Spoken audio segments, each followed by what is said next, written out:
नमस्कार। राष्ट्र, राष्ट्रियता, सभ्यता र संस्कारको सङ्गम बागमती टेलिभिजनको नियमित संवाद प्रश्नोत्तरमा तपाईँलाई स्वागत छ। म कृष्ण तिमल सिन्हा।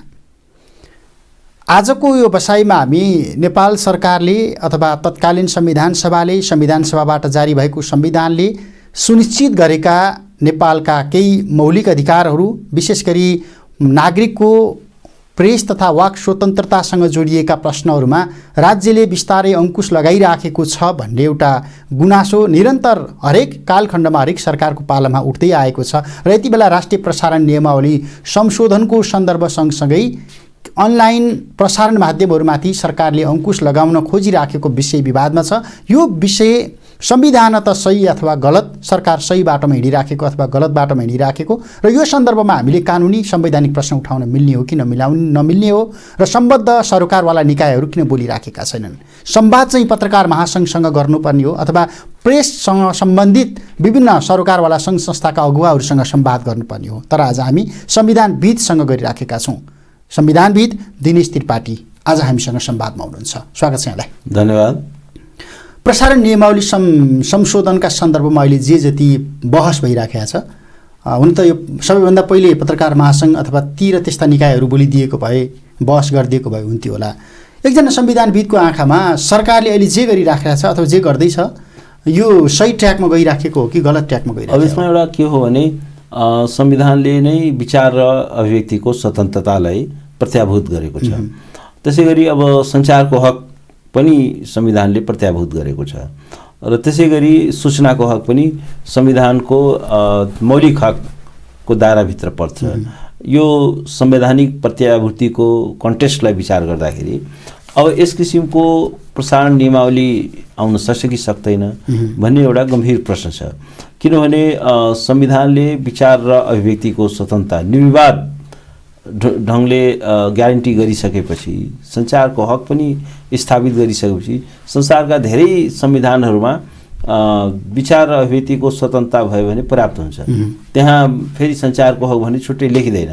तर हाम्रो संविधान निर्माताहरू यो कुराका प्रति धेरै नै सचेत थिए कि विचार र अभिव्यक्तिमा कहीँ कतैबाट कुण्ठा नपुगोस्, मिडियाको स्वतन्त्रतामा पनि कहीँ कतैबाट कुण्ठा नपुगोस्, र नागरिकहरूको सूचनाको हकमा पनि कहीँ कतैबाट अवरोध नहोस् भनेर करिब 3वटा धारामा यस सम्बन्धी बन्दोबस्त गरियो। भन्दाखेरि त संविधानदाताले नागरिकको विचारको स्वतन्त्रतालाई, अभिव्यक्तिको स्वतन्त्रतालाई, सूचना पाउने अधिकारलाई एउटा सर्वोच्च प्राथमिकता प्रदान गरेको देखियो। अब अहिले के हो रे, संविधानले गरेको जुन उहाँहरू नै त हुनुहुन्छ अहिले, एक्ज्याक्टली हैन। अब संविधानले गरेको जुन ग्यारेन्टी छ, प्रत्याभूति छ, त्यसलाई डाइल्युट गर्न पाइँदैन, त्यसलाई न्यूनीकरण गर्न पाइँदैन, त्यसमा ग्रहण लगाउन पाइँदैन। त्यो संविधान सर्वोपरि छ र राज्यको एउटा त्यो मार्ग निर्देशक हो, त्यो म्यान्डेटरी हो। संविधानको पालना गरे पनि हुन्छ, नगरे पनि हुन्छ, त्यो लग्जरी त्यो कसैले पनि प्राप्त छैन। Once it is written into the constitution, it has to be followed by its letter and spirit. त्यसको लेटर एन्ड स्पिरिट चाहिँ कायम गर्नुपर्छ। अब यो जुन प्रसारण नियमावली आयो त्यसको एउटा त संवैधानिक पाटो छ, अर्को के छ भने यो कानुन निर्माणको प्रक्रियाको पनि यो दुरुपयोग हो। किनभने जस्तो नियमावली मार्फत आयो, जस्तो के हुन्छ भने संविधानको बरखिलाफमा कुनै संसदले नै कुनै ऐन बनाउन सक्दैन हैन। त्यसपछि ऐनको खिलाफमा, ऐनले गरेको परिकल्पनाको खिलाफमा फेरि नियमावलीमा व्यवस्था गर्न मिल्दैन। यहाँ त के छ भने जस्तो भन्नुहोस् न, यो कुराको बारेमा यो त नयाँ किसिमको कन्सेप्टलाई इन्ट्रोड्युस गरियो। केबाट गरियो भने नियमावलीबाट। यो नियमावली भनेको चाहिँ के छ भने यो प्रत्यायोजित विधान हो, डेलिगेटेड लेजिस्लेसन हो। अर्थात् के छ भने ऐनले दिएको अधिकारलाई प्रयोग गरेर त्यसको दायराभित्र मात्रै त्यसको दायराभित्र मात्रै नियमावली बन्न सक्छ। नियमावलीले ऐनमा नभएको व्यवस्था या ऐनलाई सुपरसिड गर्ने गरी या ऐनलाई चाहिँ निरस्त हुने गरी या ऐनमा हुँदै नभएको व्यवस्थाको नयाँ परिकल्पना गर्न मिल्दैन। नियमावलीको एउटा खास सिद्धान्त के हो भने यसले केही प्रोसिडरल कुराहरू जस्तो सब्स्टान्सियल राइट्सहरू, सब्स्टान्सियल प्रावधानहरू चाहिँ नियमावलीले ऐनले गर्छ। अनि त्यसलाई अपरेसनलाइज कसरी गर्ने, जस्तो भन्नुहोस् न अब टेलिभिजन चलाउन पाइने छ भनेर ऐनले व्यवस्था गर्यो, अनलाइन मिडिया चलाउन पाइने छ भनेपछि अब नियमावलीले गर्ने व्यवस्थाहरू भनेको चाहिँ के हो भने अब त्यसमाथि त्यसलाई अपरेसनलाइज गर्नलाई अब त्यो कहाँ दर्ता गर्नुपर्ने हो, त्यसको दस्तुर कति तिर्नुपर्ने हो, त्यसको चाहिँ निवेदन कस्तो ढाँचामा दिनुपर्ने हो यस्ता चाहिँ प्रोसिडरल पार्टहरू मात्रै नियमावलीमा मात्रै त्यहाँ गरिन्छ। अब यसमा चाहिँ के गरियो भने प्रसारण नियमावलीले के गरिदियो भने एक त अनलाइन टेलिभिजन भनेर एउटा त्यो परिकल्पना गर्यो। अनलाइन टेलिभिजनको जबकि परिकल्पना अनलाइन टेलिभिजनको परिकल्पना ऐनले गरेको छैन र त्यसमा पनि के हो भने अब त्यसलाई त्यो चाहिँ गर्नै नपाइने र त्यसमा पनि के गरिदियो भने 5 लाख रुपैयाँ दण्ड जरिवानादेखि दर्ता शुल्कदेखि सबै 5 लाख शुल्क गर्ने। यो 5 लाख शुल्क भनेको चाहिँ बर्डनसम हो, यो नयाँ कन्सेप्ट इन्ट्रोड्युस गरेको हो जुन चाहिँ ऐनले चाहिँ त्यो परिकल्पना नै गरेको छैन। यसले एकातिर यो संविधानको विचार र अभिव्यक्तिको स्वतन्त्रतालाई नै कुण्ठित गर्न खोज्यो, त्यसलाई डाइल्युट गर्न खोज्यो। अर्कोतिर के हो भने यसलाई एकदमै बर्डनसम बनायो र त्यसको चाहिँ परिभाषा पनि अत्यन्त अस्पष्ट छ, अत्यन्त दुविधापूर्ण छ र त्यो के भन्न खोजेको त्यसको अर्थ छैन। जस्तो भन्नुहोस् न अब अनलाइनमा चाहिँ अपलोड गर्ने कुनै पनि चाहिँ त भिडियो अपलोड गर्नुपर्ने भनेपछि तपाईँले 5 लाख रुपैयाँ तिरेर दर्ता गराएको हुनु पर्यो। यो चाहिँ अहिले हामी त सोसल मिडियाको एजमा छौँ नि। अब तपाईँले जस्तो भन्नुहोस् न मान्छेले अब कहीँ तपाईँ आफ्नो केही कुरा भन्न मन लाग्यो, सबै मानिसको विचार त तपाईँको टेलिभिजनले प्रसारित गर्दैन, तर यो चाहिँ के छैन अहिलेको सोसल मिडियाले चाहिँ जब तपाईँले फेसबुकमा या कुनै सोसल मिडियामा तपाईँ लेखेर आफ्नो विचार व्यक्त गर्न सक्नुहुन्छ भने त्यसलाई पनि यसले एक तहले अंकुश लगाउने खालको आशय देखियो। हो, तर त्यसलाई चाहिँ तपाईँले अब जस्तो भिडियो मार्फत गर्नुभयो, तपाईँले एउटा चाहिँ अहिले भिडियो रेकर्ड गर्नुभयो, त्यसलाई चाहिँ अपलोड गर्नु हो भने अनि के गर्ने 5 लाख रुपैयाँ चाहिँ तिरेर लाइभ आएँ मैले आफ्नो विचारहरू राखेँ त्यही अपलोड भयो हो, त्यो गर्न नपाइने भन्ने जस्तो अर्थ लाग्छ त्यहाँ। अब यसको परिभाषाका सन्दर्भमा तपाईँहरूको संशय हो कि अथवा यो आफैमा बदनीयतपूर्ण भएका कारण हामी संशय व्यक्त गरिरहेका छौँ? त्यहाँ बदनीयतपूर्ण छ, दुविधापूर्ण नै प्रावधान राखेको छ। अब कुनै पनि जस्तो भन्नुहोस् न अहिले अनलाइनमा जस्तो भन्नुहोस् न यो खास टेलिभिजनको बारेमा कि त त्यो सेटेलाइटबाट प्रसारित हुन्छ कि त केबलबाट प्रसारित हुन्छ, नेटबाट के अरे केबलबाट। इन्टरनेटबाट त के छ भने त्यो त इन्टरनेट भनेको त ओपन स्पेस हो नि त, इन्टरनेट टिभी भनियो त्यहाँनिर होइन।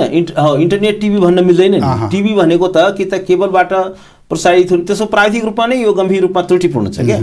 किनभने टेलिभिजन भनेको त कि त सेटेलाइटबाट त्यसलाई प्रसारित गरे हुनु पर्यो कि त त्यसलाई के गरेको हुनु पर्यो भने यो केबल मार्फत त्यसलाई प्रसारण गरेको हुनु पर्यो।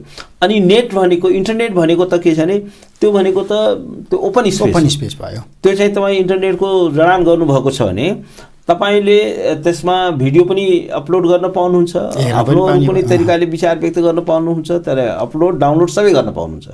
अनि अब अपलोड गर्ने बित्तिकै त तपाईँले त त्यो दर्ता गराएको हुनु पर्यो। फेसबुकमा पनि मैले 5 लाख रुपैयाँ तिरेर मात्रै हाल्नुपर्छ भन्ने जस्तो अत्यन्त यो दुविधापूर्ण, अत्यन्त अस्पष्ट।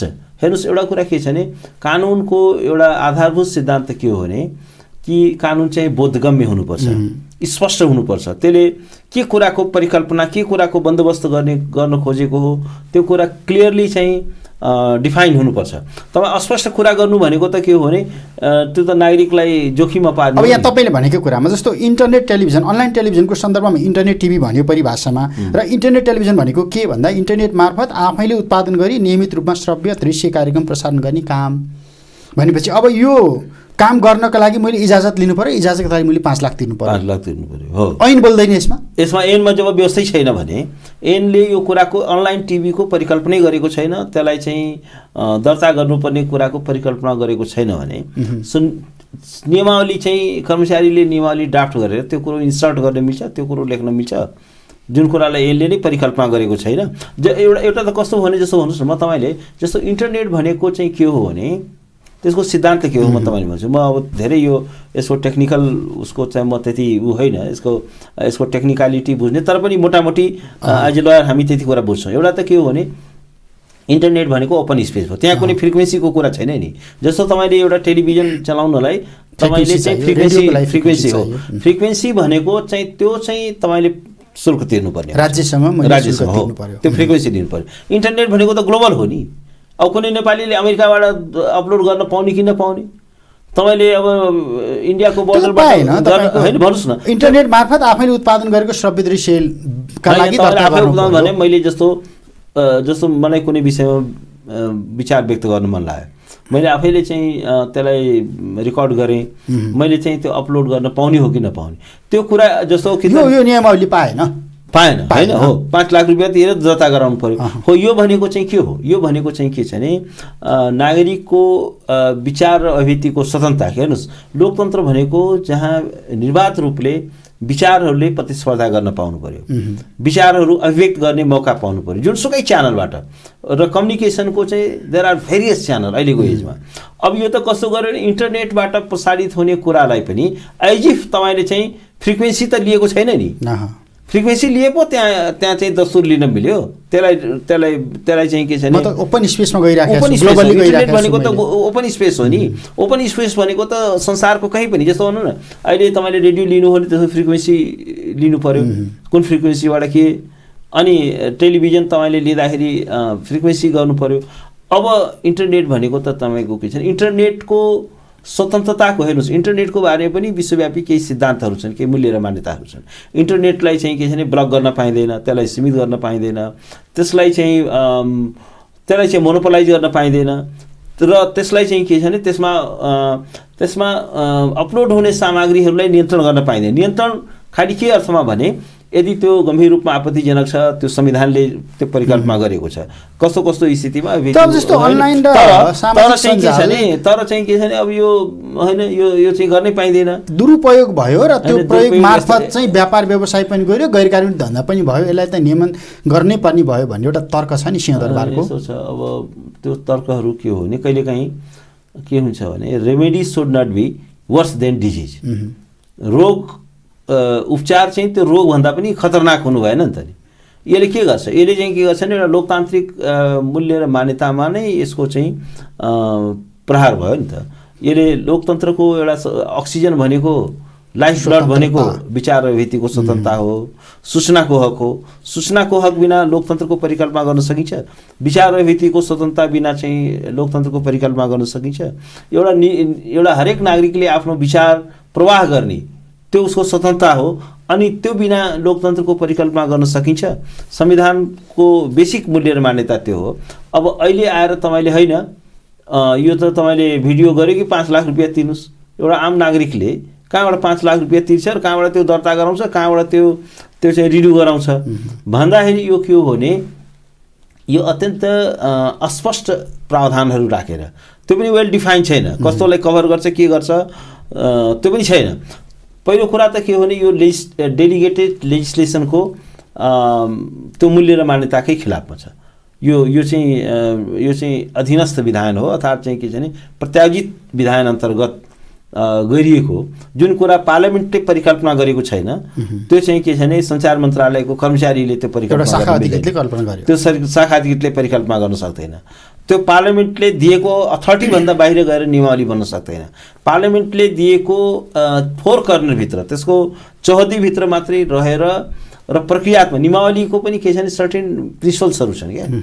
त्यसै नियमावली त्यसै ड्राफ्ट, अथवा यो नियमावली ड्राफ्ट गर्ने कर्मचारीले बुझेन, यो एउटा खुल्ला मञ्च हो र नेपाल सरकार चाहिँ इन्टरनेटको प्रदायक होइन। एउटा कुरा त के देखियो भने इन्टरनेट सरकार यसको प्रदायक होइन हुन्छ। अब बेनिफिट अफ डाउट दिने हो भने यो फरक बुझेन भन्नु पर्यो होइन। तर अब हामीले स्टेटको यत्रो मेकानिजमलाई अब स्टेटले बुझेन, मानमर्दन गर्न पनि भएन होइन, अब नबुझिकन गर्यो भन्न पनि त्यो चाहिँ त्यो बेनिफिट अफ डाउट दिन मिल्दैन यसको। किनभने एउटा कुरा म भनौँ, यो कहाँनिर बदनियतपूर्ण देखिन्छ भने आखिर यदि सरकारको उद्देश्य स्पष्ट हुन्थ्यो, नियत सफा हुन्थ्यो भने त सरकारवालाहरूसँग बसेर छलफल गर्नु पर्थ्यो नि त। अब अहिले चाहिँ के भनिदिए होइन, यसमा हामीले धेरै सोची विचारिकन व्यापक छलफल गरेर राख्यौँ, त छलफल कोसँग भयो? यसका स्टेक होल्डरहरूसँग कसैसँग भयो? प्रोसेस कहिलेबाट सुरु भएको थियो? बहसमा के आयो? खै मलाई त्यो कुरा त कहीँ अघिल्लो सरकारको पालामा पनि यो होइन थियो होला त्यो कुरा चाहिँ। जस्तो भनौँ ओलीजीले त झन् यो कुरा त एनमै राख्न खोज्नु भएको थियो। उहाँले त नेपालमा फेसबुक यो ट्विटर दर्तै यो गर्नुपर्छ। चाहिँ यो सब दर्ता गर्नु पर्यो, यहाँ नियमन हुनु पर्यो यहाँ भनेर उहाँले चाहिँ हरेक पर्सनल एकाउन्ट पनि दर्ता हुनुपर्छ जस्तो गर्नुभयो फेसबुकको, होइन। अब वास्तवमा के हो भने त्यो कुरा उहाँले सूचना र प्रविधि सम्बन्धी एक्टमै त्यो कुरा राख्न खोज्नुभयो। 15 वर्षसम्म एउटा पत्रकारलाई जेल सजाय हुन सक्ने व्यवस्था पनि त्यो ड्राफ्टमा छ। खैर एनिवे अहिले त त्यो चर्चा चाहिँ सेलाएको छ। कम्युनिस्टको सरकार छैन नि त अहिले, हामी लोकतान्त्रिक सरकारसँग छौँ। लोकतान्त्रिक यस्तो छ, लोकतान्त्रिक यस्तो छ, मेन मैले देखेको यो मुलुकको धेरै कुरा पोलिटिसियनलाई थाहा पनि हुँदो रहेछ, उनीहरूलाई त्यो लेभलको विज्ञता पनि हुँदो रहेनछ। र हामी कहाँ चाहिँ के छ भने जब पोलिटिसियन्सहरूमाथि जहिले पनि कर्मचारी तन्त्र हावी हुँदो रहेछ। जस्तो भन्नुहोस् न, कानुन बनाउने काम चाहिँ पार्लिमेन्टेरियनहरूको हो, पार्लिमेन्टको हो, त ठिक छ। यदि यो बन्दोबस्त गर्नलाई प्रसारण ऐनमै संशोधन गर्नुपर्छ, होइन। प्रसारण ऐनले पनि संविधानको बरखिलाफमा प्रावधान राख्न मिल्दैन, होइन। तर ऐनको खिलाफ हुने गरी नियमावली पनि बन्न सक्दैन। यो त के छ नि, मौलिक हकमा अंकुश लगाउन खोज्यो। हो, मौलिक हकमा अंकुश लगाउन खोज्यो, विचार र अभिव्यक्तिको स्वतन्त्रतालाई सङ्कुचित गर्न खोज्यो। र लोकतन्त्र भनेकै फ्री ट्रेड अफ आइडियाज हो, विचारको चाहिँ बजार हो।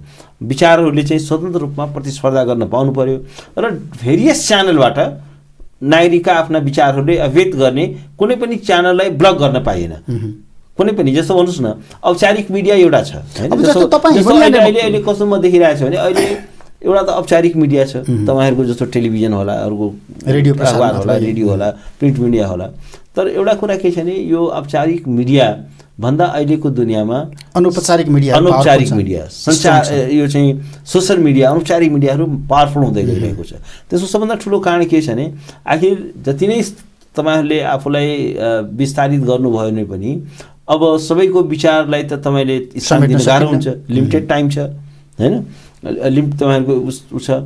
फेरि अब तपाईँहरूको टेलिभिजनमा अब त्यो विषयको खास जानकार हुनु पऱ्यो, केही हुनु पऱ्यो, टेलिभिजनमा आइरहने अनुहार ल्याउनु पऱ्यो। तर आम मान्छेको के भोइस छैन त, होइन। आम मान्छेले ल मलाई एउटा सामान्य गृहिणीले अहिलेको चाहिँ के छ भने यो महँगाईको बारेमा म चाहिँ आफ्नो विचार राख्छु, फेसबुकमा बोल्नु पऱ्यो, या उसले म भिडियो बनाएर म अपलोड गर्छु। एउटा मजदुरले आफ्नो बारे, एउटा गाउँको किसानले, होइन। अहिले गाउँमा पनि सर्वभौत साक्षरता त जहाँ पनि पुगेको छ नि। अहिले चाहिँ या कुनै स्कुलको विद्यार्थीले अहिले मेडिकल कलेजमा चाहिँ के छ भने बेहिसाब चाहिँ ठगैती भइरहेको छ, व्यापक रूपमा चाहिँ के छ भने यो वसुल उपर भइरहेको छ।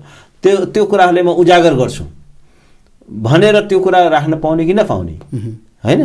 त्यसकारण पत्रकारले नै भन्नु न, कुनै पत्रकारले पनि अब पत्रकारको इन्टरभ्यू नहोला, मानिस आफै आफ्नो विचारलाई उसको मिडियाभन्दा पनि आफ्नो फरक विचार हुनसक्छ नि त। आफ्नो पर्सनल क्यापेसिटीमा राख्न पाउने कि नपाउने, मिडिया मार्फत राख्ने विचार धेरै औपचारिक होला, होइन। तर इन्फर्मल ढङ्गले आफ्नो होइन यो त मेरो चाहिँ फ्र्याङ्क ओपिनियन यो हो, यो विषयमा राख्न पाउने कि नपाउने भन्दाखेरि के हो भने। र त्यसमा पनि के हो भने जस्तो अब अनलाइन पोर्टलहरू त दर्ता भएको छ नि त। अनलाइन पोर्टलहरू दर्ता भइसकेपछि अब त्यसमा फेरि यो चाहिँ के छ भने भिडियो सामग्री अपलोड गर्नलाई थप 5 लाख रुपियाँ बुझाउनु पर्ने जस्तो कुरो भयो कि भएन?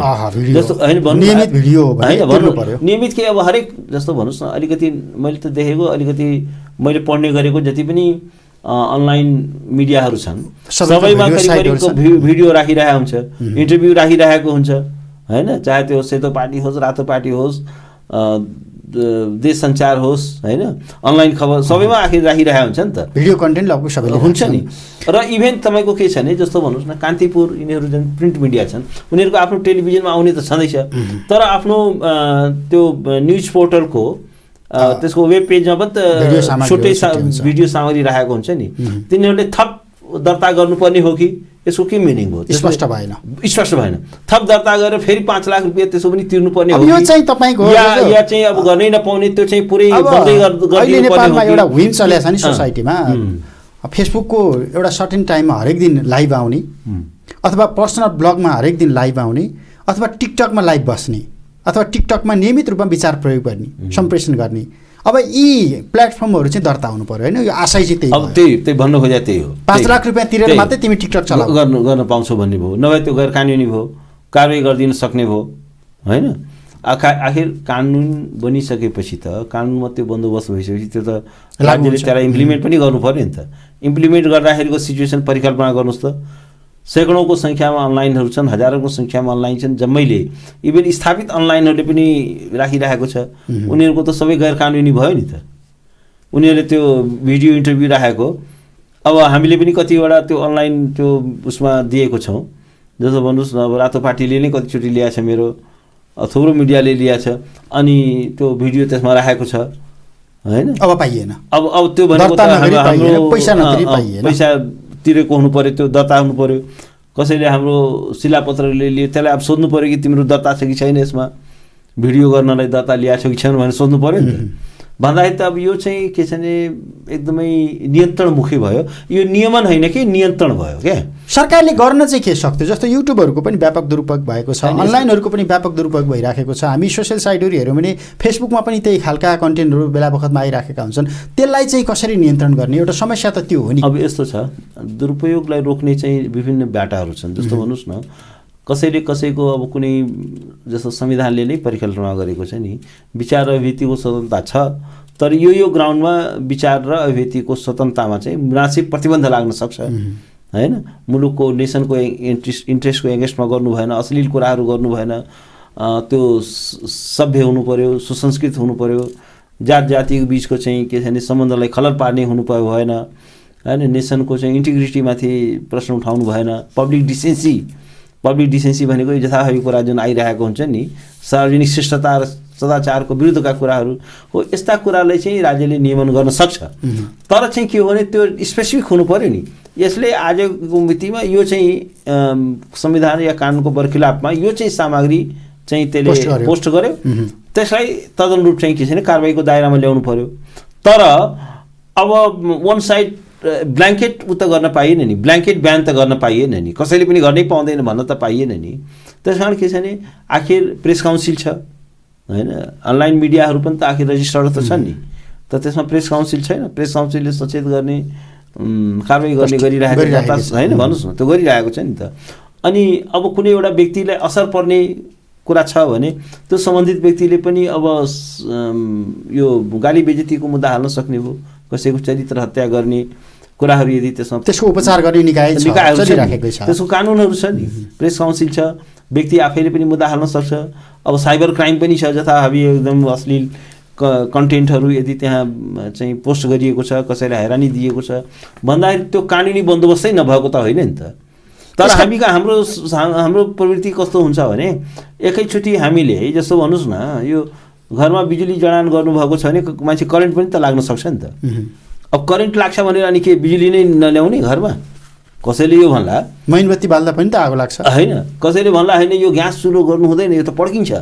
के गर्नु छ, ग्यास चुलो चाहिँ घरमा नल्याउने त त्यसको सेफ्टी उपायहरू के छन् त्यो गर्नु पऱ्यो। हामी कहाँ त्यसलाई कम्प्लिट ब्यान गरेर त्यो सल्युसन हो? यसको पछिल्लोतिरको नियत चाहिँ के देख्नुहुन्छ तपाईँ? होइन, अब नियत चाहिँ हामीले यो चाहिँ यसको प्रावधानबाट त्यो नियत अनुमान गर्ने हो। त्यो नियत चाहिँ कस्तो देखियो भने त्यो स्वतन्त्रतालाई खुम्च्याउने नै देखियो, त्यो मिडियालाई नियन्त्रित गर्ने नै देखियो, खुला समाजको जुन अवधारणा छ त्यसको बरखिलाफ नै देखियो। खुला समाज भनेको चाहिँ विचार स्वतन्त्र ढङ्गले प्रवाहित हुन पाउनु पर्यो, सूचनाको निर्वाध चाहिँ आदान प्रदान हुन पाउनु पर्यो, आइडियाजहरूले फ्लोरिस हुने मौका पाउनु पर्यो, हरेक नागरिकको भोइस हुनु पर्यो नि, आम नागरिकको पनि त आवाज हुनु पर्यो नि, उसको पनि त भोइस हुनु पर्यो नि। अनि उसको भोइस चाहिँ के छ भने आफ्नो साथीभाइको कुराकानीमा मात्रै सीमित रहनु भएन नि। उसलाई लाग्छ कि म लार्जर अडियन्समा पुग्न चाहन्छु, म यसलाई चाहिँ के हो भने मान्छेहरूको मुख बन्द गर्न पाइएन। अफकोर्स नि, आम मान्छेहरू, एउटा तरकारी पसले उसको पनि आफ्नो धारणा छ नि, एउटा चिया पसल गरेर बसिरहेको छ उसको पनि आफ्नो धारणा छ नि, उसले पनि गर्न पाउनु, आफ्नो विचारलाई चाहिँ पुर्याउन पाउनु पऱ्यो नि त। त्यस कारण के हो भने यो लोकतन्त्र भनेको चाहिँ यो विचारहरूलाई कुण्ठित गरेर, प्रतिबन्धित गरेर, अवरुद्ध गरेर लोकतन्त्र अगाडि बढ्दैन। लोकतन्त्रको सबभन्दा ठुलो स्ट्रेन्थ भनेको, त्यसको शक्ति भनेको, त्यसको अक्सिजन भनेको, त्यसको लाइफ ब्लड भनेको विचार नै हो। अब यी कुराहरू लिएर हामी न्यायालय जान सक्ने कि नसक्ने हुन त न्यायालयको तमासा छँदैछ। प्रधान न्यायाधीशलाई दरबार तेर्स्याएर राखिएको छ। जान सकिन्छ, तर म के चाहन्छु भने यो सरकारले आफैले यो सच्याएको राम्रो। किनभने एउटा लोकतान्त्रिक सरकार हो, हरेक कुराको अब अदालत पनि ओभरबर्डन भइसकेको छ होइन। सरकारले आफैले चाहिँ यत्रो कन्सर्न्सहरू आयो र सरकारले के गरोस् भने यसलाई चाहिँ अहिले यसलाई चाहिँ यो नियमावलीलाई फिर्ता ल्याओस् र के गरोस् भने अब यसमा के कसो गर्ने हो, बरु एउटा एक्सपर्टहरूको एउटा कार्यदल जस्तो बनाएर, टिम जस्तो बनाएर उनीहरूलाई वर्कआउट गर्न दिउँ। त्यसमा अब अनलाइन मिडियाका मिडिया एक्सपर्टहरू, कानुन विज्ञहरू सबैलाई राखौँ। यसका टेक्निकल पार्टहरू बुझ्ने, फ्रिक्वेन्सी के हो, इन्टरनेट के हो, यो बुझ्ने मान्छे पनि राखौँ होइन। र एउटा उनीहरूको रेकमेन्डेसनको आधारमा गरौँ। उसले व्यापक रूपमा सरोकारवालाहरूसँग राम्रोसँग छलफल गरोस्। एउटा के हुन्छ भने हामी कहाँको सबभन्दा ठुलो समस्या के हो भने यो पदैन बुद्धिजीवीहरूको मुलुक जस्तो भयो क्या। जो पदमा पुग्यो उसलाई लाग्छ कि मभन्दा जान्ने सुन्ने कोही पनि छैन। जबकि लोकतन्त्रमा के हो भने त्यसको विविध यसका सरोकारवालाहरू हुन्छन्, उनीहरूसँग इन्टरेक्ट गर्नु पऱ्यो, उनीहरूको इनपुट लिनु पऱ्यो। त्यो उदारता र विशालता, त्यो उदारता देखियो। अनि चाहिँ त्यो गोप्य कोठामा, अँध्यारो कोठामा चाहिँ कानुन ड्राफ्ट हुन्छ।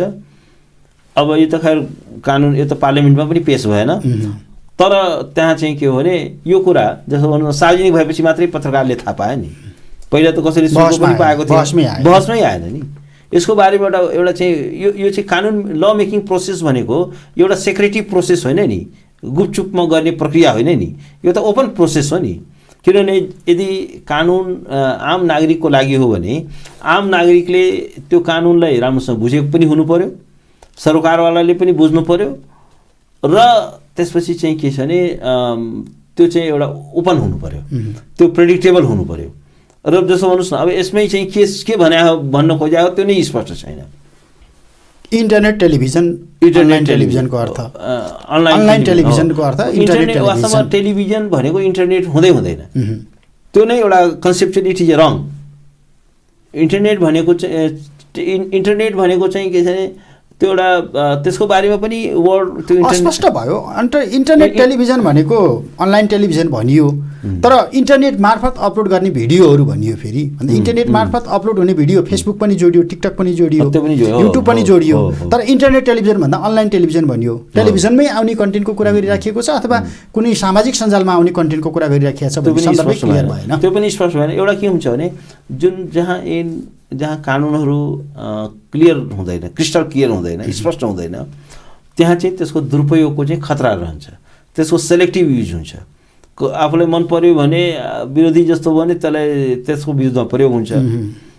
अनि के छ भने कानुनको सेलेक्टिभ युज हुनु, पिक एन्ड चुज हुनु, त्यो पनि एउटा विधिको शासनको लागि त्यो सबभन्दा ठुलो खतरा हो। जस्तो भ्रष्टाचार धेरै मान्छेले गरिरहेका छन् र त्यसमा आफ्ना मान्छेलाई चाहिँ अर्बौं रुपियाँ भ्रष्टाचार गरे पनि त्यसलाई छुने 150 वाला, अनि अरू बिचारा 150 वालालाई चाहिँ लगेर थुनिरहेछ, मुद्दा चलाइरहेछ भन्दाखेरि कानुनको यस्तो सेलेक्टिभ युज हुन्छ। यो चाहिँ के हो भने अस्पष्ट कानुन चाहिँ अस्पष्ट हुनु अनि क्लियर हुनु भनेको, क्लियरली डिफाइन नहुनु भनेको त्यसको चाहिँ दुरुपयोग हुन्छ। त्यसको चाहिँ पिक एन्ड चुज हुन्छ र त्यसले चाहिँ के छ भने पब्लिक वेलफेयर गर्छ, संविधान प्रदत्त अधिकारमा अंकुश लाग्छ। अब अर्को सन्दर्भमा जाउँ न, अन्तिममा छौँ। प्रधान न्यायाधीशका विरुद्धमा तपाईँ पनि आन्दोलनमा हुनुहुन्थ्यो लामो समयदेखि। हजुर, लाग्यो महाअभियोग, अब अदालत सफा भयो, शुद्ध भयो होइन? त्यो त हामीले पहिला पनि यो भनेको थिएनौँ कि चोलेन्द्र शमशेर राणा बाहिरिने बित्तिकै भोलिपल्टै रामराज्य हुन्छ भनेको त थिएन नि त। त्यो तपाईँकै कार्यक्रममा मैले भनेको थिएँ।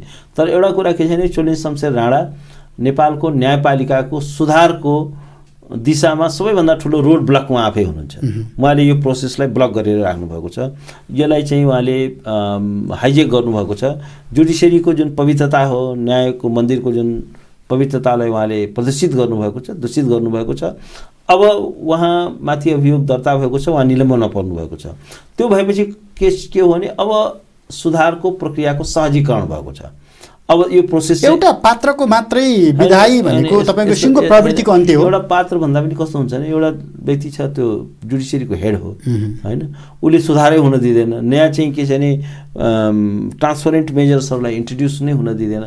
जस्तो म तपाईँले भनौँ अब अहिले चोले शमशेर राणा हट्ने बित्तिकै राम राज्य सुरु भएको होइन, तर एउटा कुरा के छ भने केही त एकदमै राम्रो सुरुवात भयो नि।